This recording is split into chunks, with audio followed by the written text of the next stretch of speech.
ודמיינו משפחה שאין להם אוכל. מה אנחנו בוחרים לשים פה בקרטון? שוקולד, אבל אתה שומע?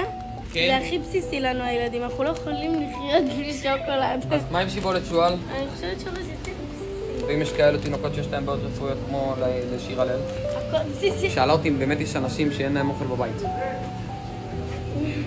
כאילו, זה בסיסי אוכל בבית. זה ממש מרגע שאנחנו אורזים להם את זה, מביאים להם את האוכל. תחשבי שאת כל האוכל הזה אנשים תרמו. אנשים טובים שיושבים עכשיו בבית, אפילו פשוטים, עמך. שמן, לא יהיה מקום בקרטון, אנחנו צריכים לבחור מה שבאמת דחוף. איפה הטיטולים, המטרנות? יאללה, אתה הבאה בתור לתרום. אני באמת רצינית. מהחיסכון שלי אני הולכת להביא מעשרות. ומה איתך? יוי אבי, יש לי 320. 30 שקל ועוד 100 שקל ועוד 150 שקל, הופך בסוף לכמה וכמה משפחות. אבל מה אתה מדבר בכלל? אתה תורם? אני תורם.